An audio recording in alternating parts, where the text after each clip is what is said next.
نظر لے جائے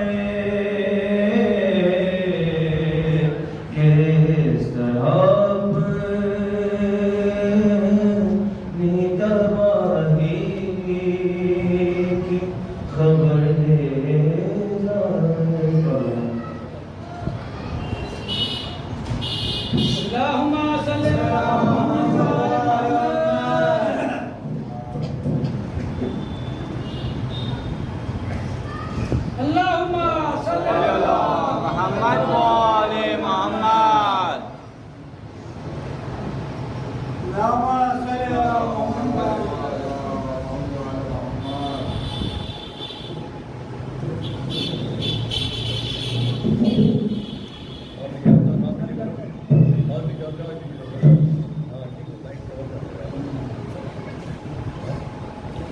فاتحة.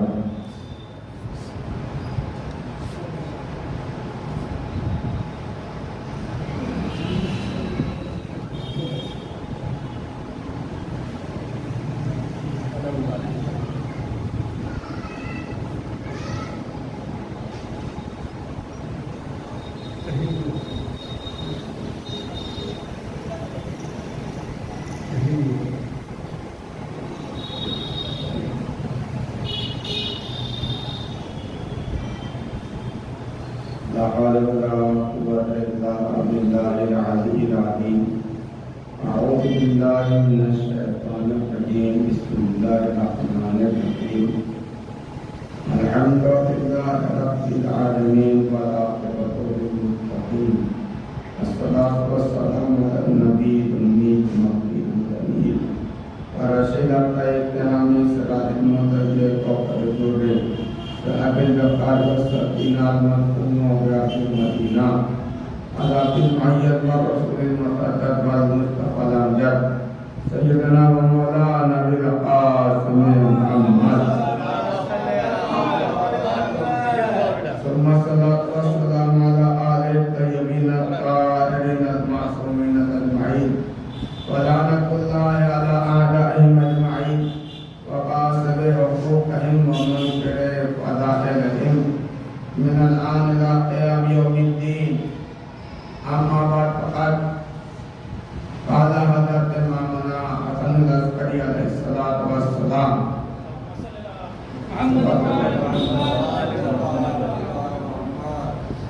علامات المؤمن خمس صلاة الإحدى والخمسين وزيارة الأربعين والتختم في اليمين والتعفير الجبين والجهر بسم الله الرحمن الرحيم.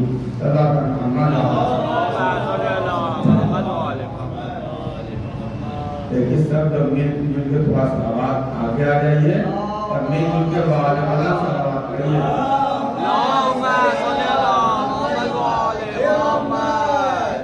دیکھیے کوئی جلدی ولدی نہیں ہے. اگر آپ لوگ کو جلدی ہے تو مجھے جلدی نہیں ہے تو مجھے کوئی جلدی نہیں ہے. ٹرین کو پار ہونا تو وہ پار کر دیا. آپ لوگ اطمینان سے بیٹھیے گا. صلی اللہ علیہ وسلم.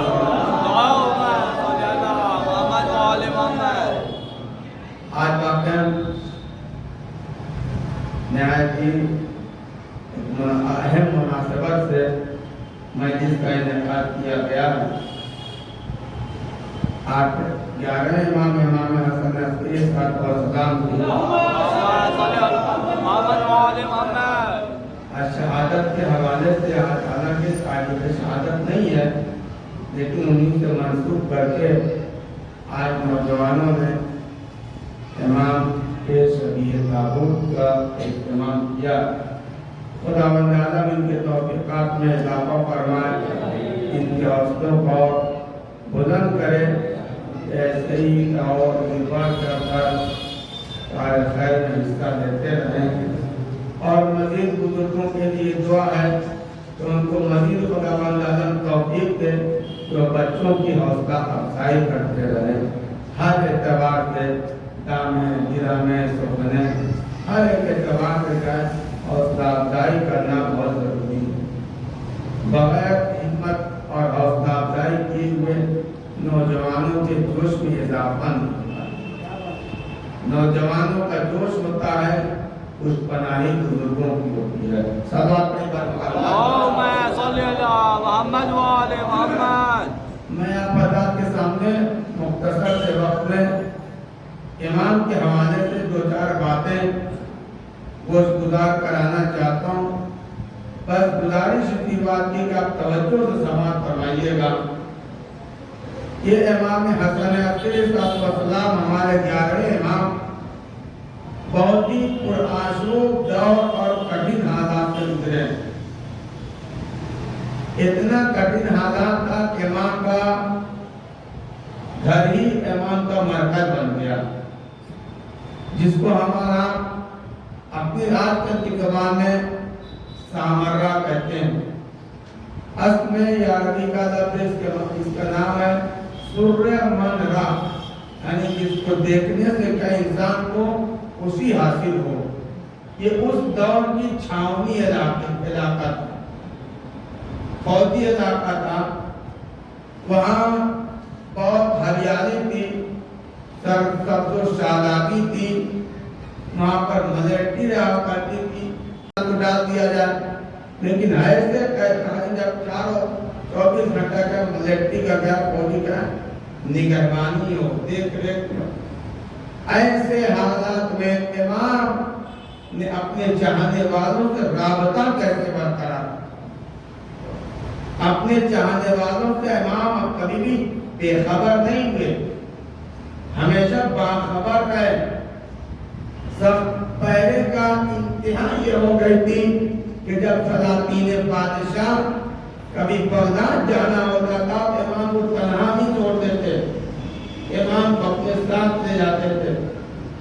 امام حسن عسکری صلی اللہ علیہ وسلم کے اخلاص صلی اللہ محمد وآل محمد، ان کا صحاب کا بیان ہے، ان کے چاہنے والوں کا بیان ہے کہ ہم امام کی دیدار کو کرنے جاتے تھے، امام سے ملاقات کی بات تو دور کی رہی، ہم چاہتے ہوئے بھی امام سے ملاقات نہیں کر سکتے تھے، دیدار نہیں کر سکتے تھے۔ ظلم کی انتہا ہو گئی تھی، عشق اور محبت نے ہم کو اتنا مجبور کر دیا تھا۔ اگر معلوم ہوتا تھا کہ امام آج بغداد جانے والے ہیں، ہم راستے میں فقیر اور گدھا کی صورت بنا کر بیٹھ جاتے تھے، اور امام کا وہاں سے گزر ہوتا تھا، ہم امام کو کیا سلام کرتے۔ ایک صحابی کا بیان ہے کہ امام ادھر سے گزر رہے تھے، ہم نے سلام کیا تو امام نے توقیع بھیجا جس پر یہ لکھا ہوا تھا کہ ہمارے جاننے والوں کو ہمارا سلام کہنا، اور کہنا کہ وہ سلام کرنے سے اعراض کرے، پرہیز کرے، اس لیے کہ اگر بادشاہ نے وقت کو یہ معلوم ہو جاتا ہے کہ ہمارا کوئی چاہنے والا ہم کو سلام کر رہا ہے تو ہمارے اوپر ظلم میں اور زیادہ اضافہ ہوتا ہے۔ یہ تھی ظلم کی انتہا۔ امام اپنے چاہنے والوں سے بھی کیا ہے، چاہتے ہوئے بھی ملاقات نہیں کر سکتے تھے، بات نہیں کر سکتے تھے۔ ایسے عالم میں اگر امام کو کوئی میسج، کوئی پیغام، کوئی بات بھی پہنچانی ہوتی تھی تو الگ اعلان امام باقی ہو جاتے تھے۔ اب آپ ان تمام حالات کو پیش نظر رکھتے ہوئے امام نے شیعت کو دنیا سے الگ کرنے کے لیے ان تمام علاماتوں میں سے خاص کچھ چند علامتوں کے طرف اشارہ کرتے ہوئے امام نے فرمایا، دیکھو علامات المومن خمسون، مومن کی 5 علامتیں ہیں۔ میں جلدی ترجمہ کر دوں، جتنا وقت ملے گا تشریح ہو جائے گی۔ نمبر 1، 51 صلاۃ الحدا والخمسین، 51 رکعت شب و روز نمازیں پڑھتا ہوں، وہ زیارت الاربعین اور جہلوں کے روز زیارت اربعین پڑھتا ہوں۔ نمبر 3، دائنے ہاتھ میں انگوٹھی پہنتا ہوں۔ نمبر 4، خاک پر سجدہ کرتا ہوں۔ نمبر 5، نماز میں بسم اللہ بآواز بلند کہتا ہوں۔ صلی اللہ علیہ وسلم۔ بہت سارے رموز ہیں، امام کے بہت سارے پیغامات ہیں۔ ایسے پرآشوب دور میں تمام دنیا والوں سے امام نے اپنے چاہنے والوں کی الگ شناخت بتائی، الگ پہچان بتائی۔ سب سے پہلے نمبر پہ جائیں دیکھو، شیعہ کی اول نمبر پہچان یہ جو ہوگا 51 رکعت نماز پڑھتا ہوگا۔ میرے عزیزوں نوجوانوں، 51 رکعت نماز پڑھنے کا معاملہ وہاں پہ آئے گا جب انسان 17 رکعت کے واجبات کی ادائیگی کرتا ہوگا۔ پہلی فرصت میں جب 17 رکعت کی ادائیگی کرتا ہوگا، پھر 51 رکعت وہی نماز پڑھے گا۔ اس کا مطلب یہ ہے کہ امام اشارہ یہ کرنا چاہتے ہیں کہ وہ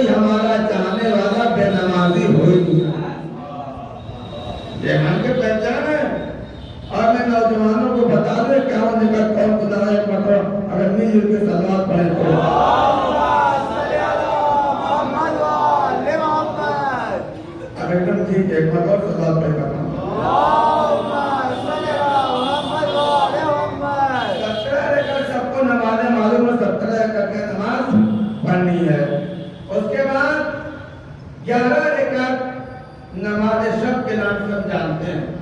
یہ بھی 11 رکعت نماز شب جو ہے راؤنڈ فگر میں ہے. 8 رکعت نماز شب ہے, 2 رکعت نماز شفا ہے, 1 رکعت نماز وتر کا. صحیح یاد کیا ہم کو, اگر صحیح تو بیان کر کے یہی ہے نا مطلب ہے. 11 رکعت آپ پڑھتے رہیے گا. 11 17 کتنا ہو گیا. اس کے بعد باقی کیا نافلہ نمازیں ہیں. ظہر کی 8 رکعت نافلہ, عصر کی 8 رکعت نافلہ, 8 گنا کے 16, مغرب کی 4 رکعت نافلہ, 16 4 20. عشاء کی بیٹھ کے آپ پڑھیں گے تو 2 رکعت نافلہ, کھڑے ہو کے پڑھیں گے تو کیا 1 رکعت ہے. عصر نافلہ کی نماز 1 رکعت ہے, بیٹھ کے پڑھتے ہیں, اسی وجہ سے 2 رکعت پڑھتے ہیں. صبح کی نافلہ نماز صبح سے پہلے ہے جو 2 رکعت ہے. کل ملا کے 51 رکعتیں نمازیں ہیں. یہ مومن کی چاہنے والے کی شیعہ کی علامت یہ ہے. امام نے بیان فرمایا کہ وہ 51 رکعت نماز پڑھتا ہوگا. نمبر 2, خاص پیغام چاہنے والوں کے نام زیارت الاربعین, چہتم کے روز کی زیارت. زیارت اربعین کے نام سے یہی زیارت ہے. یہ زیارت اربعین خاص ایک علامت ہے چاہنے والوں کے لیے, جو صرف اور صرف روز اربعین چہتم کے روز پڑھی جاتی ہے. اور اس روایت کو سادی پیارے محمد حضرت امام جعفر صادق علیہ السلام اپنے رازدار صحابی جناب صفوان بن جمال سے روایت کو نقل کیا ہے. اور یہی صفوان بن جمال سے صحابی شیعہ چاہنے والے نہیں تھے, یہ امام کے رازدار تھے. رازدار, اب آپ ان کے بارے میں اندازہ لگائیے. یہی وہ بات گزاری, یہی وہ صفوان بن جمال ہیں کہ جن سے کیا زیارت عاشورہ کو بھی انہی سے نقل کیا گیا. یہی راوی آپ زیارت عاشورہ کے آخر میں پڑھتے نا تو ہے صفوان, تو یہی صفوان بن جمال کیا ہے, صحابی ہیں, بڑے مولائی ہیں. اندازہ نہیں لگا سکتے. ہمارے اور آپ کے مولائی ہونے کا الگ معیار ہے. جو امام کا رازدار ہوتا ہے اس کے مولائی ہونے کا ایک الگ معیار ہے. اور امام نے بات موضوع سے ہٹنے نہ پائے. جارے امام نے زیارت اربعین کے بارے میں بتایا کہ زیارت اربعین پڑھنا شیعوں کی کیا خاص ایک علامت ہے. اور معتبر ترین شیعوں کی کتابوں میں زیارت اربعین کا تذکرہ ہے. شیخ خرد عاملی رحمت اللہ علیہ نے اپنی کتاب وسائل الشیعہ میں زیارت اربعین کو نقل کیا ہے. اور شیخ طوسی علیہ الرحمہ نے اپنی کتاب استفسار میں اس زیارت اربعین کو نقل کیا. میرے نوجوان متوجہ رہے, سنتے رہے. یہ وہ استفسار وہ کتاب ہے جو پوری شیعت کی 4 کتابوں پر بنیاد ہے. مذہب تشیع کی 4 کتابوں پر بنیاد ہے. یہی تہذیب الاحکام, استفسار, منزلہ جعفر الفقیہ اور اصول کافی. یہی اصول کافی سے حلیمی علیہ رحمت اللہ علیہ نے جو لکھا ہے اس کے بارے میں امام کی حدیث ہے کہ یہی اصول کافی ہمارے شیعوں کے لیے کافی ہے. نوجوانوں آپ بوجھ محسوس نہ کریے گا. یہ تمام میسج ہیں جو تمام ہمارے نوجوان ذہنوں تک یہ باتیں پہنچنی چاہیے, معلوم ہونی چاہیے. انہی معتبر کتابوں میں سے ایک کتاب جو تہذیب الاحکام ہے, اس میں شیخ طوسی رحمت اللہ علیہ نے اس زیارت اربعین کو نقل کیا. اور پوری تشریح کی وقت نہیں ہے کہ میں زیارت اربعین کے پورے جملات کی تشریح کروں. ایک جملہ زیارت اربعین کے بارے میں, زیارت اربعین کا ایک جملہ ہے کہ امام زیارت اربعین نے بیان فرماتے ہیں کہ اے پروردگارا, یاد رکھنا پروردگارا, میں نے اپنی اور اپنے آل و اولاد اور اصحاب کی قربانی صرف اور صرف اس لیے دیا تاکہ امت مجتمع کو ضلالت اور گمراہی کے دلدل سے نکال کر صراط مستقیم پر ثابت رہنا۔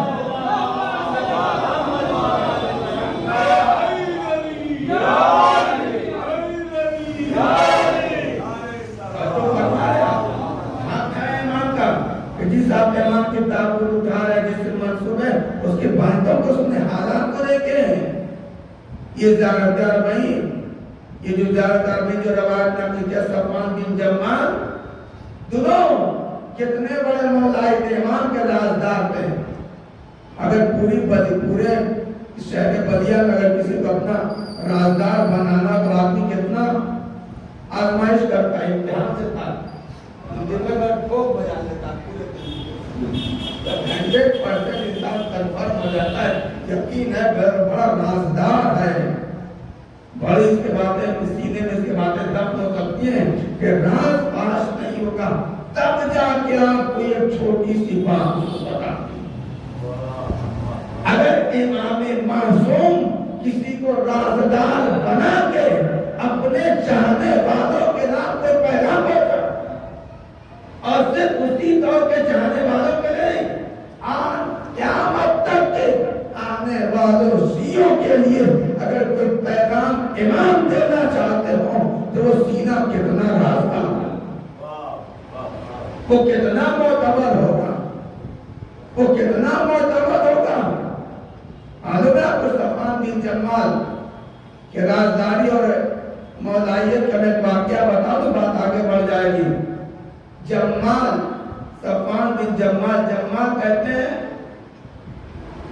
اونٹ جس کے پاس زیادہ جو کرائے پر دیتا ہو، جمل معلوم ہے سب کو عربی میں اونٹ کو کہتے ہیں، جمال یعنی یہ اونٹ کا کاروبار کرتے تھے، اونٹ کرائے پر دیتے تھے، اسی وجہ سے آپ کیا ہے جمال مشہور ہو گئے۔ جیسے آج اگر کوئی بدیہ میں جب لگژری گاڑی رکھ کے کرائے پر دیتا تو مشہور ہے گاڑی والا، ویسے صفوان بن جمال تھے تو مشہور ہو گئے تھے کیا جمال، اونٹ والے کے پاس اونٹ جاؤ، دیکھو کتنا آپ کو۔ ایک مرتبہ امام نے پوچھا، اے صفوان بن جمال کیا تم کرائے پر اونٹ دیتے ہو تو کیا تم ہارون رشید کو بھی اپنے اونٹ کرائے پر دیتے ہو؟ اور جو فرماؤ نوجوانوں، کہا جی مولا یہ میرا بزنس ہے، تجارت ہے، ذریعہ معاش میں دیتا ہوں۔ کہا اچھا ٹھیک ہے دیتے ہو۔ کہا مولا جب حج کے لیے جاتا ہے تو رائے مکہ کے لیے میں اس کو اونٹ کرائے پر دیتا ہوں۔ کہا اچھا یہ بتا جب اونٹ کرائے پر دے دیتے ہو تو کہ تمہارے دل میں یہ بھی تمنا ہوتی ہے کہ خیریت سے اونٹ بھی واپس آ جائے، اونٹ والا بھی واپس آ جائے؟ کہ جی مولا نیچر کی بات ہے، فطرت کی بات ہے، میں چاہتا ہوں کہ میرا اونٹ سلامتی کے ساتھ واپس آ جائے تاکہ مجھ کو کرایہ مل جائے، میرا یہ بزنس ہے، میرا یہ کاروبار ہے۔ امام نے فرمایا صفوان تم کو معلوم ہے ظالم کی خیر و عافیت کے لیے اتنی بھی اپنے دل میں گوشہ نرم پیدا کرنا یہی کافی ہے کہ تمہارا بھی شمار ظالمین کے ساتھ کیا جائے۔ اتنی سی تمہارے اندر رمق پائی گئی، محبت، تو خیر و عافیت سے تم واپس آ جائے، کرایہ مل جائے، اس کا مطلب تم یہ چاہتے ہو ظالم صحیح و سلامت آ جائے۔ صفوان اتنی بھی محبت ظالم کے لیے اس کے ساتھ شمار ہونے کے لیے کافی ہے۔ اس کے بعد جیسے ہی مولا نے فرمایا صفوان نے اپنے تمام اونٹ بیچ دیے، اور جب ہارون رشید کو معلوم ہوا کہ صفوان نے اس وجہ سے سارے اونٹ بیچ دیا ہے کہ اس کے مولا نے فرمایا ہے کہ تم ہارون رشید کو اونٹ کرائے پر دیتے ہو اور اس کی تم سلامتی چاہتے ہو، جب اس کو یہ خبر معلوم ہوئی تو پیغام بھیجوایا، اے صفوان اگر تمہارے اور ہمارے درمیان اتنے گہرے روابط نہیں ہوتے، اتنے گہرے تعلقات نہیں ہوتے تو میں تمہیں قتل کروا دیتا۔ یہ تھا مولائیت کا معیار، میرے عزیزوں، اگر اس دور میں اس کو نافذ کیا جائے، قائم کیا جائے، تو ہم کتنے کھڑے اتریں گے، ہمارا ایمان کتنا کھڑا اترے گا، ہمارا مزاج کتنا کھڑا اترے گا۔ ارے مولانا صاحب آپ کیسی باتیں کر رہے ہیں، یہی میرا بزنس ہے، مجھ سے کیا مطلب، کس کام کے لیے لے جا رہا ہے، میں تو ہندوستان میں رہتا ہوں، مجھ سے اس کی کوئی پرواہ نہیں ہے، وہ کس کام کے لیے لے جا رہا ہے، کس ضرورت کے تحت لے جا رہا ہے، مجھ کو تو بس صرف اور صرف کرائے سے مطلب ہے، میں کرایہ جانتا ہوں اور میرا یہی بزنس ہے، میرا یہی کاروبار ہے۔ میں نہیں جانتا کہ میرے گاڑی سے جانے کے بعد یہ قرض کسی کے قرض کرنے کے لیے لے جا رہا ہے کہ کسی گناہ کام میں لے جا رہا ہے، نہیں معلوم ہمارے گاڑی میں یہ کیا کرے گا۔ مجھ سے مولانا صاحب کوئی بحث نہیں ہے، میرا یہ صرف اور صرف کیا ہے، کاروبار ہے، بزنس ہے، یہ ہمارے مولائیت کا معیار ہے اور یہ امام کے صحابی صفوان بن جماعت کا معیار ہے۔ صلوات پڑھیے محمد۔ نوجوانوں، یہ سب تمہارے نام میسج ہے، پیغامات ہیں، معلوم ہے آپ کو۔ اب بات آگے تو سن لیجیے، انگور کے بزنس کرنا کیسا جائز ہے، سب کرتے ہیں۔ اگر آپ کو معلوم ہو جائے کہ انگور لینے کے بعد اس سے شراب بنائے گا، یا آپ کی بہت بڑی انگور کہ آپ تاجر ہیں اور کسی شراب بنانے والے ایجنسی یا فیکٹری کو آپ کیا ہے انگور نہیں فروخت کر سکتے، حرام ہے انگور کا بیچنا۔ اگر آپ کو یہ معلوم ہو جائے کہ اس انگور سے لے جا کے یہ شراب بنایا جاتا ہے، بزنس کرو نوجوانوں، وہ طریقہ اپناؤ۔ سب سے بڑا اگر کوئی فقہ میں چیپٹر ہے نا تو وہ بزنس کا چیپٹر ہے، تجارت کا چیپٹر ہے، کتاب التجارت، جو اچھے سے نہ سمجھ میں آتی ہے اور نہ سمجھایا جا سکتا ہے۔ صلوات پڑھیے ہر ایک بات کے امام نے دوسری علامت بتائی، والتعبیر والتختم فی الیمین، دائنے ہاتھ میں انگوٹھی پہننا مومن کی علامت ہے، بائیں ہاتھ میں انگوٹھی پہننا مومن کی علامت نہیں ہے۔ اگر کوئی جوتش یا کوئی پنڈت بتا دے تو آپ پہن دیجئے، یہ وہی اسی کی سنت ہوگی، یہ مومن کی علامت نہیں ہو سکتی ہے۔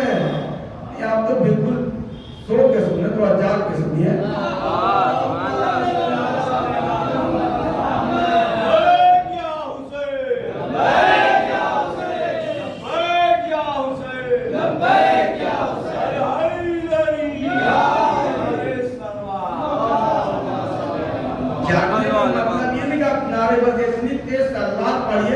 تاکہ جو اگر نیند بھی آ رہی ہو تو باہر جائے، بس اتنی جاگنے سے مراد ہے اور کوئی نہیں۔ امام نے بیان فرمایا، دیکھو مومن کی علامت ہے دائنے ہاتھ میں انگوٹھی پہننا۔ اس پرآشوب دور میں امام نے اپنے چاہنے والوں کو کتنی دوربینی اور دور اندیشی سے جدا کیا۔ ہندی میں کہاوت ہے نا کہ سانپ مر جائے اور لاٹھی میں نہ چھوٹے، اس تمام دنیا سے الگ، تمام قوموں سے الگ امام نے اپنے چاہنے والوں کے جگہ بھی دیکھو، کہیں بھیڑ بھاڑ میں رہو، کون کیسے پہچانے کون کس کا چاہنے والا ہے، کون کس کا امام ہے، کون کس کا مرید ہے۔ دائنے ہاتھ میں انگوٹھی پہننا مومن کی علامت ہے۔ ہاں، دائنے ہاتھ میں انگوٹھی پہننا مومن کی علامت ہے، اور عقیق یمنی کی انگوٹھی پہننا یہ مستحب ہے۔ یہ فضیلت کی بات ہے، کام کی بات ہے، سنیے غور سے۔ عقیق یمنی کی انگوٹھی پہننا بہت زیادہ ثواب رکھتا ہے۔ معلوم ہے آپ کی فضیلت کیا ہے؟ عقیق یمنی وہ پتھر ہے، میں کسی کمپنی والے کا ٹوٹائی نہیں کر رہا ہوں پتھر کا، میں تو فضیلت بتا رہا ہوں۔ سنیں دیکھیں نا، یہی انگوٹھی جو ہے یہ پتھر انسان کے دعاؤں کو قبول کرانے کا ذریعہ ہے۔ اگر عقیق یمنی کی پتھر پہن کر کوئی دعا کرے تو اس کی دعا جلد مستجاب ہوتی ہے، باب اجابت سے ٹکراتی ہے۔ ایک پتھر ہے جو اشرف المخلوقات کی دعاؤں کو باب اجابت تک یہ انسان، اس سے بڑے خداوندان کوئی مخلوق نہیں۔ اگر اس مخلوق اشرف المخلوقات کی کوئی دعا قبول کر وہ پتھر، اور ایک اور فضیلت معلوم ہے عقیق یمنی کے پتھر کی، جو عام طور سے کچھ ہمارے یہاں اس معاشرے سماج میں فرائض ہو گیا کہ اگر مردے کے دہن میں یہ پتھر رکھ دیا جاتی ہے یمنی تو روز محشر اسے پیاس کا احساس نہیں ہوگا۔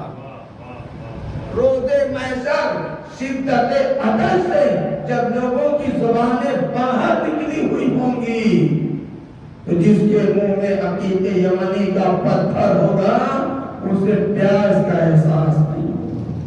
کتنا قیمتی پتھر ہے جو سوا نیزے پر صورت ہوگا، نفسہ نفسی کا عالم ہوگا، کوئی کسی کو نہیں پہچانے گا دوست و عزیز کو۔ پیاس سے لوگوں کی زبانیں باہر نکلی ہوں گی۔ اگر کسی کو پیاس سے کوئی چیز روک سکتا ہے تو عقیق یمن کا پتھر عقیق۔ کبھی آپ نے غور کیا، سوچا ایک پتھر جو اشرف المخلوقات کو اتنا زیادہ فائدہ کو پہنچا رہا ہے؟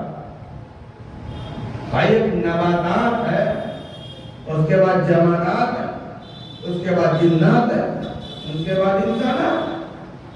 انسانوں سے بڑی پروردگار عالم کی کوئی مخلوق نہیں ہے، اشرف المخلوقات ہے۔ لیکن یہ عقیق یمنی کتنا شرف، اتنی فضیلت، اتنا کمال کہ انسان کو دعا کو قبول کروا دے، پیاس کا احساس نہ ہونے دے۔ کیوں؟ اس کو پتھر ہے۔ سنو نوجوانوں، دنیا کی ہر ایک مخلوق کے سامنے ولایت علی ابن ابی طالب صاحب علیہ السلام کو پیش کیا، اور ان پتھروں کے سامنے بھی ولایت علی ابن ابی طالب کو پیش کیا گیا۔ کہ ان پتھروں میں سے سب سے پہلے یہی عقیق کا پتھر ہے کہ جس نے ولایت علی ابن ابی طالب کا اقرار کیا۔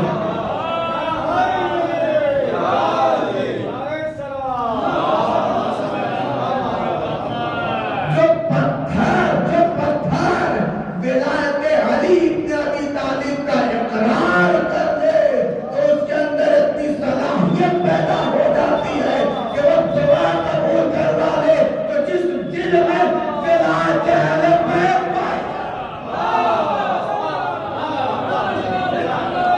مجال ہے کہ اس کی دعا رد ہو جائے،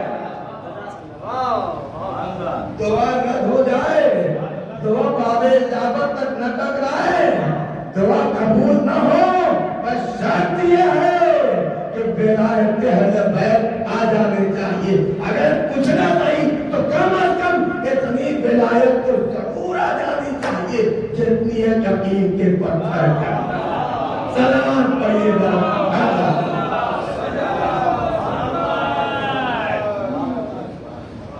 اسی وجہ سے پیغمبر نے صاف پر واضح لفظوں میں ارشاد فرمایا کہ لَوِ اجْتَمَعَ النَّاسُ عَلَىٰ حُبِّ عَلِيِّ بْنِ أَبِي طَالِبٍ لَمَّا خَلَقَهُ اللَّهُ۔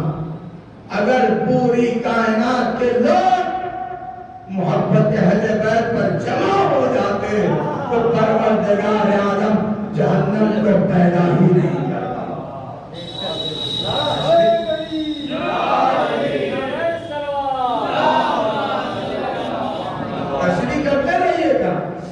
ایکسپلین کرتے رہیے گا، دیکھتے رہیے گا۔ اگر لوگ محبت اہل بیت پر جمع ہو جاتے تو پروردگار عالم جہنم کو پیدا ہی نہیں کرتا۔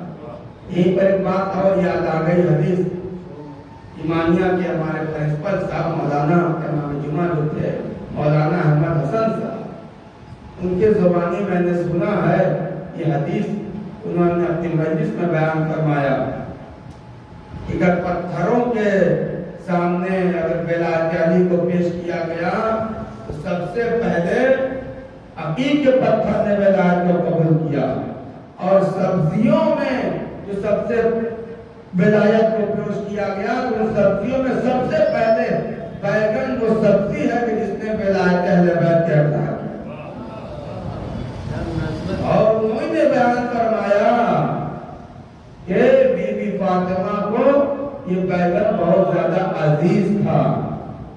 میں بہت تشریح کر سکتا ہوں، آپ اپنے بہت سارے رسومات میں جائزہ دے سکتے ہیں کہ جب ہمارے شہزادی کا نظر دلانا ہوتی ہے بڑی سبزیوں کا اہتمام کیوں کرتے ہیں، بڑے رموز ہیں، بڑے راز ہیں، لہذا ولایت علی ابن ابی طالب کا معاملہ اگر دنیا کے لوگ ولایت اہل بیت پر جمع ہو جاتے تو پروردگار عالم جہنم کو پیدا ہی نہیں کرتا۔ نمبر 3 ہو گیا۔ نمبر 4، دامن وقت میں بھی گنجائش نہیں، آپ کے کیپیسٹی کو بھی دیکھنا، اپنی بھی کیپیسٹی کو دیکھنا ہے۔ ایک مرتبہ صلوات میں کرنا۔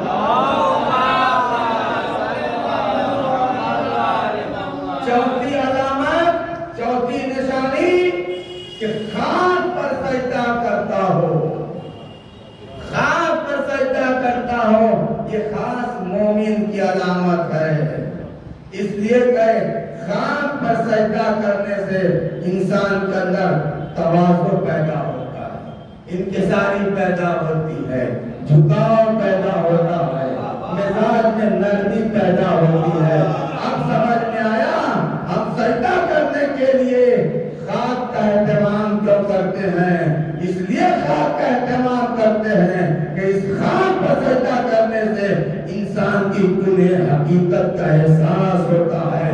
وہ لوگ اپنے سجدوں کی خبر میں جو سجدہ کرنے کے لیے فرش مخمل تلاش کرتے ہیں۔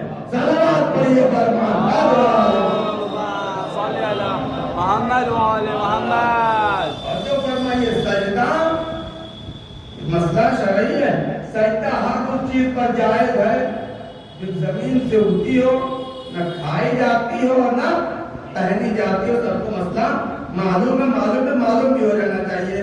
لکڑی پر سجدہ کر سکتے ہیں، ٹھیک ہے، پتے پر کا سجدہ کر سکتے ہیں، وہ پتا جو کیا ہے پایا دکھتا ہے، پان کے پتے پر سجدہ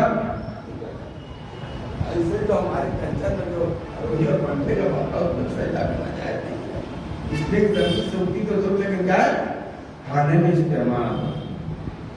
یہ خاک پر سجدہ کرنے کی فضیلت ہے۔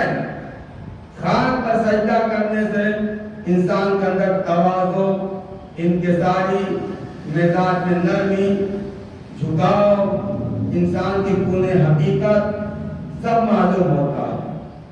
لیکن خاک میں، خاک کربلا پر سجدہ اس لیے کرتے ہیں کہ خاک کربلا پر سجدہ کرنے سے سجدے کی معیار، سجدے کی معیار نہیں، سجدے کا معراج ہے۔ اس نے یہی وہ حسین کا آخری سجدہ خاک کربلا کا آخری سجدہ تھا جو دنیا کے تمام سجدوں کی آبرو بچائے گا۔ اگر حسین کا آخری سجدہ خاک کربلا پر سجدہ نہ ہوتا تو آج مسجدوں سے اذانوں کی آوازیں ختم ہوتی، مسجدیں ویران ہوتی، سجدوں کی جگہ کچھ اور نظر آتا۔ یہ حسین ابن علی کا احسان ہے کہ انہوں نے خاک کربلا پر سجدہ کر کے قیامت تک کے لیے سجدے کی آبرو بچا دی، سجدے کی لان بچا دی۔ اسی وجہ سے ہم سجدے کے لیے خاک کربلا کا اہتمام کرتے ہیں، کوشش کرتے ہیں کہ کوئی اور خاک نہیں ہے، کوئی اور خاک نہیں ہے۔ یہ خاک کربلا صرف خاک نہیں ہے، یہ خاک کیا ہے؟ پاک ہے۔ آپ توجہ فرمائیں، خاک کے حوالے سے 2-3 جملے سماعت فرمائیں کہ امام نے کس پرآشوب دور میں کیسے شیعوں کی علامتوں کو محفوظ رکھا۔ کسی اور کا یہ اہتمام نہیں پایا جاتا ہے، یہ اہتمام صرف اور صرف کیا ہے؟ ہمارے یہاں پایا جاتا ہے۔ ہم خاک فرشتے کی یہ خاک صرف پاک نہیں ہے، صاف نہیں ہے، یہ خاک شفا۔ خاص اب توجہ فرمائیں، یہ کربلا کی خاک تنہا خاک ہے، جو خاک پاک نہیں ہے، شفا نہیں ہے، بلکہ الگ خاک شفا کی فضیلت ہے کہ دنیا کی ہر ایک مٹی کا کھانا حرام ہے سوائے قبر حسین علیہ السلام، وہ بھی چنے کی مقدار سے کم برابر، اور خاص دو کرنے کے بعد اگر کوئی مریض کھائے، کسی مریض کو کھلایا جائے تو اسے شفا ملتی ہے۔ یہ خاک کربلا کی عظمت ہے، جہاں دنیا کی تمام خاکوں کا کھانا حرام ہے سوائے خاک کربلا۔ یہ خاک شفا ہے۔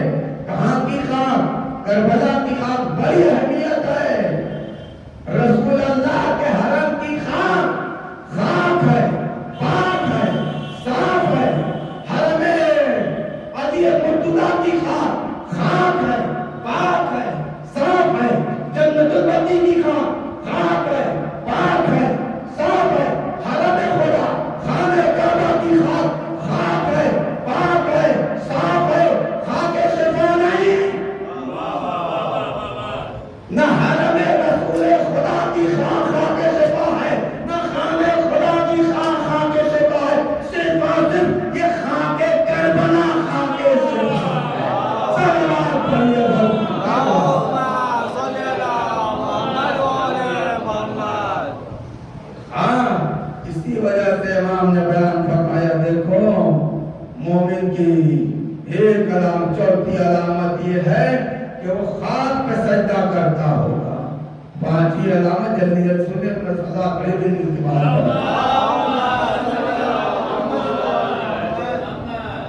پانچویں علامت یہ ہے کہ نماز میں بسم اللہ باواز بلند کہتا۔ کہاں سے آپ توجہ فرمائیے، آپ مسجدوں سے گزر کے دیکھ لیجئے گا، اتنے ہمارے بھائیوں کی نماز بغیر بسم اللہ کو ہو جاتی ہے۔ یہ خاص ایک علامت بتائیے امام نے، ہمارے چاہنے والوں کی علامت یہ ہے وہ بسم اللہ باواز بلند کرتا ہے، اور کہنا بھی چاہیے۔ ہمارا تو دوہرا حق ہے، ہم بائے بسم اللہ کے ماننے والے ہوتے ہیں۔ اگر ہم بسم اللہ باواز بلند نہیں کہیں گے تو پھر کون کہے گا؟ بھائی بسم اللہ کے ماننے والے ہیں۔ مولا علی نے فرمایا انا نقطۃ الذی تحت الباء، میں وہ نقطہ ہوں جو با کے نیچے دیا جاتا ہوں، با کے نیچے جو نقطہ ہوتا وہی میں ہوں۔ اور امام فصاحت و بلاغت، امام کی خالق نبی بلاغت، یہ نہیں کہا کہ بسم اللہ کی با ہوں، اس لیے کہ آپ سنتے رہتے نا، یہ بات سب کو معلوم ہے کہ جو کچھ پورے قرآن میں، سورہ الحمد میں، جو کچھ سورہ الحمد میں ہے وہ بائے وہ بسم اللہ میں ہے، جو کچھ بائے بسم اللہ میں ہے وہ بے میں ہے، وہ بے میں ہے، وہ بے میں ہے۔ لیکن بے اسی وقت بے پڑھا جائے گا جب بے کے نیچے نقطہ ہو۔ حروف تہجی میں سے 28 حروف تہجی ہیں عربی میں، الف با تا سا، یہ تنہا ایک با لفظ ہے جو بغیر نقطے کے پڑھا نہیں جائے۔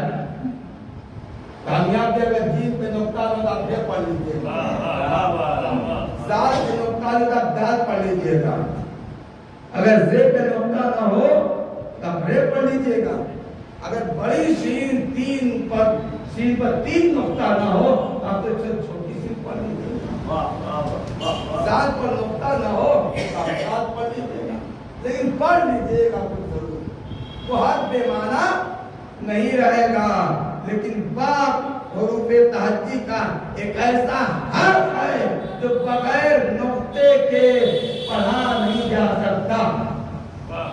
نہیں لفظوں کو پتہ جو کا حروف تہجی کا ایک ایسا حرف ہے جو بغیر نقطے کے بے معنی ہے۔ جب تک با حرف کے نیچے نقطہ نہیں دیا جائے با بے معنی ہو جائے گا۔ اب حدیث سماعت فرمائیے